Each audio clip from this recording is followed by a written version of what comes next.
Amphion's. We make buying safe and easy. Remember, you can track Santa with us on Christmas Eve.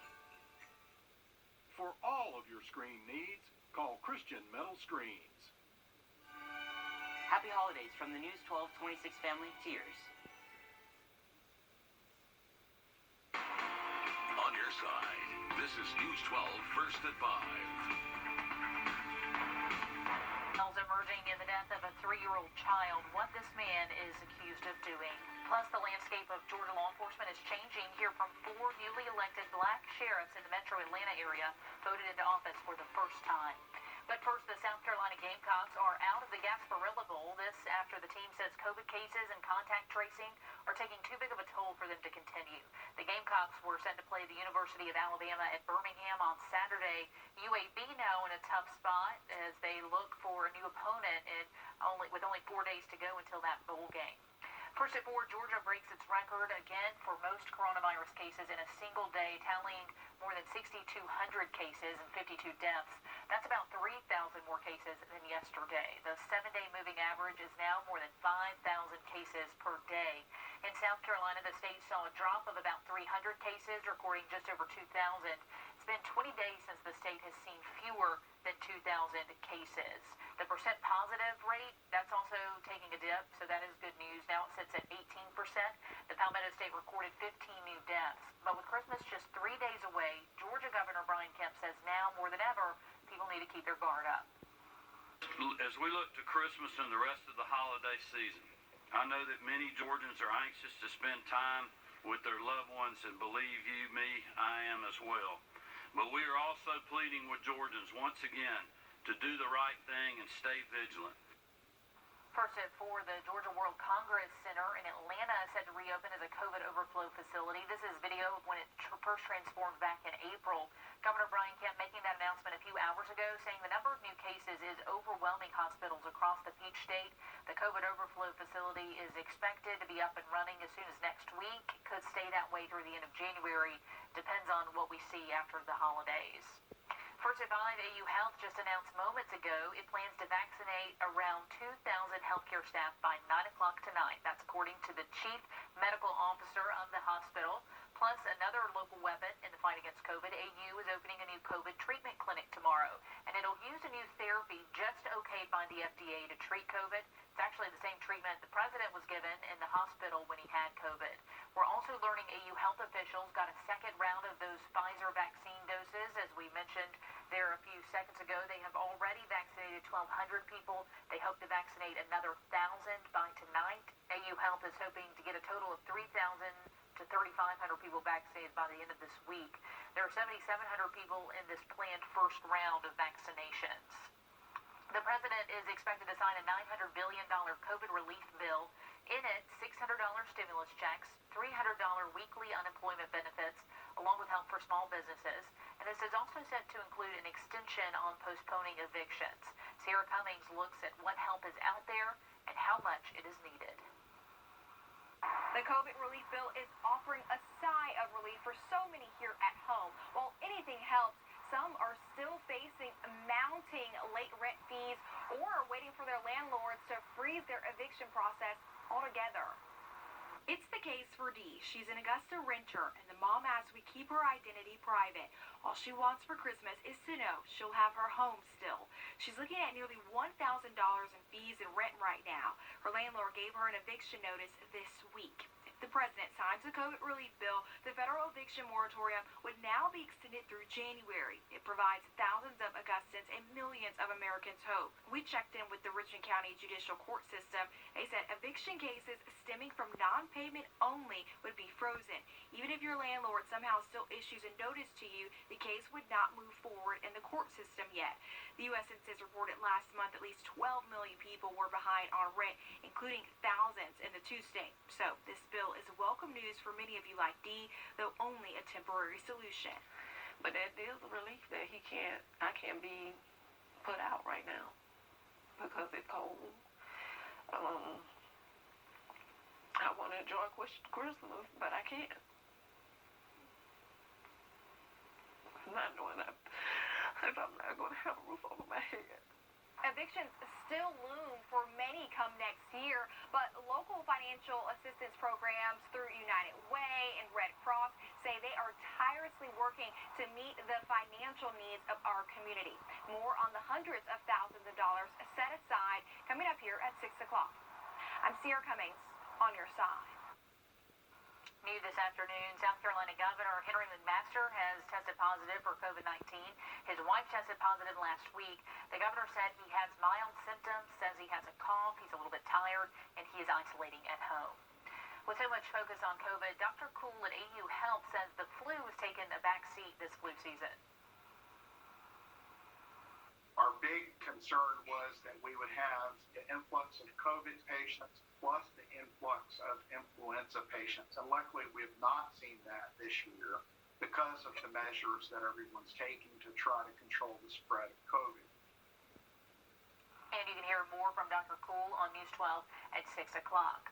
A lot of people are unsure about taking the vaccine, but for African Americans, the skepticism is deeply rooted in the culture because of the Tuskegee experiments. But health officials are doing all they can to show the vaccine is safe. Surgeon General Jerome Adams got the vaccine on camera last week, and he says he wants to send a message. But I wanted to walk the talk because too many people of color in particular have concerns about this vaccine. And it's okay to have questions. It's not okay to let misinformation lead you into making a bad decision for your health. His message to you, if you want to spend the holidays with your family, only be with immediate family. If you are with more people outside of your home, wait 3 to 5 days after that and get a test. Beautiful weather out there this afternoon. We are seeing our temperatures back into the mid-60s here across Augusta. It is fantastic. Bluebird skies, and we're expecting this nice weather to hang around at least one more day before a very strong front does head our way by Christmas Eve on Thursday.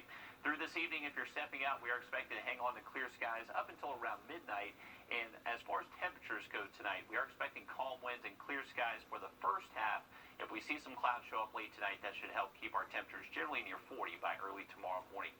Here's a current look at our temperatures. A few cooler spots, 56 in Edgefield, 57 in Saluda. Most of the southern CSRA is into the 60s, except for Gibson coming in at 57 this afternoon. We are expecting generally clear skies until we get to around daybreak Wednesday. That cloud cover is expected to thicken up. And once again, staying dry Wednesday, staying warm with temps in the 60s. Have a look at that rain heading our way Thursday in the full forecast. Court documents detail what police believe happened leading up to the death of a 3-year-old girl. According to arrest warrants, DeQuelvin Brighthop is accused of punching the 3-year-old child hard enough to lacerate her liver and give her head trauma. The documents also say the child had bruises on her chest and her stomach. The coroner has not released the child's name yet, but that 3-year-old died last week. We're not sure because the documents do not say the relationship between the child and Brighthop, but we are working to find out that information. Also new today, more charges against the man charged with stabbing the mother of his children in Augusta on Sunday. In addition to those murder charges, Maria Gonzalez Romero faces child cruelty charges. According to warrants, he stabbed Christina Gavia to death while their children were there. An elderly South Carolina man forced out of his home naked at gunpoint is now suing the officers responsible. A warning, we are going to show the video. It's blurred to hide the nudity, but just a heads up. This body cam video shows the moment in June of last year when Rock Hill police officers pulled 71-year-old Jethro Devane out of his own home. Officers tell him to stop talking and face the wall as they search through his house. All of this happened, according to Devane's lawyer, around 3 in the morning. Officers got called to the neighborhood after someone saw a group of teenage boys rifling through the car. Devane told officers nobody was in his home, and the only reason he was awake was because he heard someone in his backyard. What are we doing, and at what point are departments, including the City of Rock Hill Police Department, going to sit down and say, we need to get our stuff together? Devane and his lawyer, Justin Bamberg, are now demanding all officers in the video get retrained on proper searches and seizures. They're also asking Rock Hill's mayor to issue a formal apology. A new report is showing us some interesting trends by taking a look at our medicine cabinets. The report looks at the top prescribed drugs in South Carolina. 3 of the 5 medications are run-of-the-mill things like antibiotics or blood pressure medicine. But the real concern to the medical community are prescriptions like Adderall. There's been a big rise in ADHD medications and antidepressants. We've noticed an increase in the antidepressant category and anti-anxiolytic category. There's a lot of just anxiousness out there in the population right now with what is happening. There could be due to job loss with the pandemic, shifts in parents taking care of their children with greater responsibilities that they've ever experienced in the past. Dr. Chaplinsky says that as long as people are under this kind of stress, he expects those numbers to continue to rise. Today, Georgia Democrats campaigned in Augusta today, encouraging people to dash to the polls with It is the season of giving and building unity in the community, partnered with the Richmond County DFACS to spread some holiday cheer. They held a drive-through food giveaway for families in need this afternoon, highlighting some of the food insecurity issues across our area. They also gave out toys to kids in need. The group gave out food and toys until the supplies ran out. It doesn't matter how old you are, Santa can bring smiles and tears of joy to just about anyone's face. Hear about his special surprise when we get back. But not for us.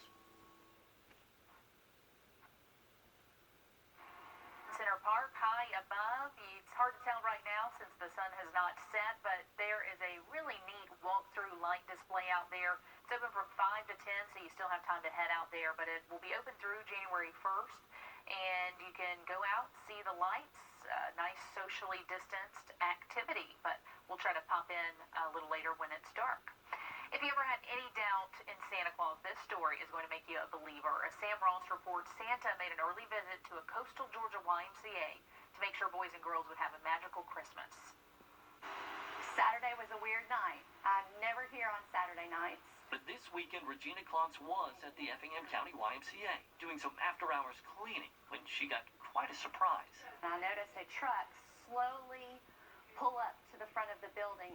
A surprise because, of course, they were closed. I peered out the window thinking at any moment I can call 911 and everything would be okay. 911 and then my husband, and then everything would be okay. But she didn't. Instead, she watched as the man unloaded something rather large and then drove away. I see this huge wrapped box with 2 red bows on it. Inside the box, toys and a note that said Santa is real. And as a grown-up, to know for that moment in time that Santa is real was pretty magical. The gifts were for the Angel Tree, helping provide toys to local families in need. Something organizers at the Y, like Tammy Snowden, were worried they wouldn't be able to do this year. It's been a very bad year for everybody, and we thought we're really not going to, kind of worried we're not going to get what we need. But after this donation, Tammy, too, believes. That was actually Santa Claus. I knew it was Santa Claus bringing those gifts. Of course, Santa did get a little help with this special delivery. Well, Santa's real. That's all I can say. And there's toys coming, kids. That helper, Jerry Brand, hoping inside this package would be plenty of Christmas magic. I hope they smile, and I hope there's joy. And I hope the parents have, can breathe maybe just a little bit and just, Santa is real. A gift we could all use this year, and one that Regina will certainly never forget. It gave me hope. It helped me believe in the goodness of humanity and the spirit of Christmas. So it was a gift to me, really. We are so thankful for all of Santa's helpers out there, especially this time of year. Taking a look out over Grovetown, clear skies, Riley. It was beautiful out there today for us. We had high pressure sitting right on top of the region, which kept those skies clear, and our temperature is very comfortable this afternoon, most of us hitting at least 60. This is going to be the system that heads our way Christmas Eve, so we are expected to stay dry at least through Wednesday for us, but we are expecting a few clouds to show up overnight. If these clouds stay relatively thick, then that will help keep our temperatures near 40 degrees by daybreak tomorrow, but if we do stay mostly clear tonight, and if this model is wrong, we could cool off a little bit more than that by daybreak tomorrow. But all the models are on board for cloud cover showing up later tomorrow afternoon. No rain in the forecast Wednesday afternoon, but that cloud cover is expected to stick with us. But high temperatures tomorrow back at least into the mid-60s. Heading into Thursday morning, so this is Christmas Eve morning. Notice those temperatures a good bit warmer for us waking up. This one particular model keeping us near 60 degrees for low temperatures. Now, as this front does head our way, it's going to bring us some wind. It's going to bring us some heavy rain, potentially even some stronger thunderstorms. The severe thunderstorm threat would be mostly for our eastern counties, so places like Barnwell, Bamberg, Allendale, Screven. Those would be the places that see this front last and that have the potential to get into the 70s before that front really taps into that warm environment. So there could be some gusty winds tomorrow for sure, or tomorrow. For Thursday, Wednesday looks fine. Tomorrow we're not expecting this. This is for Thursday on Christmas Eve. And by Christmas Eve evening, by around 5, 6 o'clock, we're expecting the last of this rain to be moving east. Now, this is just one model's interpretation, but most models kind of with that general agreement that this should be moving out after sunset Thursday. So if you're heading out to any Christmas Eve services Thursday, if they're past sunset, they look okay as this front does move on east of us. But we are expecting very high rain chances by midday heading into the afternoon for your Christmas Eve plans. Anything right out the door early Thursday morning, we could stay relatively dry before that main front does show up. Heading into Christmas Day, we're expecting plenty of sun. Notice the big drop in our temperatures behind that front moving through. And keep in mind, even though our temperatures will be in the 40s Christmas Day, the wind chill will actually feel like the 20s and 30s all day long. So we're expecting to stay pretty breezy still as that front does move east on Friday. A little bit more in our rain totals. This is a little bit of a bump up from what we were thinking yesterday. It does look like a number of spots in the CS area will have the potential to get over an inch of rainfall. Looks like most of us should see between 3/4 of an inch to potentially up to 1 1/4 inches, 1.5 inches. And keep in mind, the wind's also going to be a factor Thursday as this front does move on through. We're expecting very windy conditions with sustained winds between 15 to 20 miles per hour. And we could even see some gusts between 30 to 40 as well. So that's going to be for Christmas Eve. Thursday, not looking great for outdoor conditions, but much better weather by Christmas Day, and the weekend looks great. Stick with us, much more news just after a short break.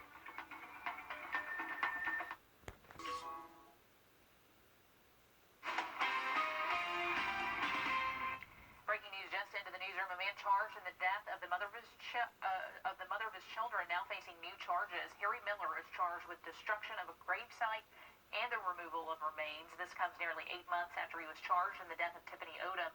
Odom went missing back in April. Her body was found partially buried in Jackson. Both Miller and another man, Brian Foster, were charged, but not with murder. Miller is charged with concealing a death, making false statements, and tampering with evidence. Foster is charged with concealing a death. Well, we are expecting a front moving through on Thursday. We'll have another look at that forecast just after the break. For the content of this advertising. News 1226 would like to wish you love, joy, and peace this holiday season.